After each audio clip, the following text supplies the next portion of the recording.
नमस्कार। आम कथा आम स्मृतिर नूतन अध्याय को आपण मानकु पुणी थरे स्वागत। स्मृति रे आई भाग 4 रे टिके हजिबा टिके भिजिबा। मने हुए स्मृति एक प्रतिश्रुतिर आधार, किंतु से स्मृति केबे केबे आशा भरोसा और हताशर प्रतिछवि पलटि जाए ता आदौ जना पड़ेनी। जीवन को सजेबारे पुराना स्मृतिटा जे केते अपराजिता फूल परी लोके ताकू पादरे दली मकची चकटी दियंती ताहा भी देखा जाएनी। मो मस्तिष्कर जाग्रत प्रहरी किंतु आई को बेस भल भाव परखिथिला, किंतु आश्चर्यक विषय एटा जे अंका नहोइतिबा स्वप्न गुड़ाक खोला झरका बाटे पशि आसी चलाफेरा करुथिले। आउ सेतिकी बेलकू गोटाई पर गोटाई आंबुल हांडी आनी मो माँ रखुथिला। मु ताकू प्रश्न कली, ए आंबुल सबू आई करिथिला ना? उत्तरटा भारी नीरव आसला, हाँ किसी असुविधा है कि?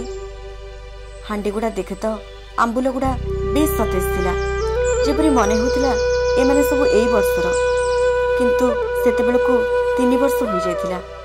3 वर्षर एई जिनिस गुड़ाक एते सतेज केमिति? मने हिला एमाने आईर अति आपणार बंधु थिले।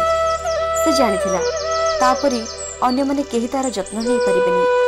सेते बेलकू कांथर टिक टिक शब्दटा बंद हो आसी थाए। मु भाबुथिली माँ भी तो आंबुल करुछि, किंतु सेथिरे काहेकि स्वभावगत आकर्षण मु पाउनी। से जहाँ भी हो, गाँव रे जहाँ चलीथिला सब चलीछि सबुदिन परी। तोरी नणद चंदन भरुछि, छुआमा रोषेई सांग को खଳରେ धान को मध्य स्वच्छ करुछंती, किंतु एसबुर मूल्य मो पाई पूर्णचंद्र नुहे बरं शून्यचंद्र। स्मृतिर बोझटा को ओल्हेई दे संवेदनशीलतार उष्मता को मु अनुभव करुथिली। भाविली आईर अभुला स्मृतिर मुनि दुख को साथी करी मु भी जीवन दरिया रे आत्मगोपन करिबी।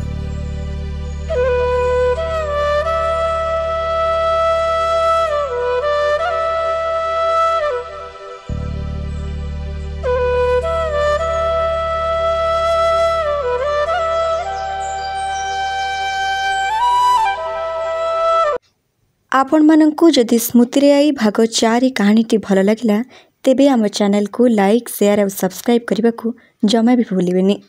पुणी देखाबो एक नूतन अध्याय। सेथि पर्यंत देखुथांतु आम कथा आम स्मृति। नमस्कार।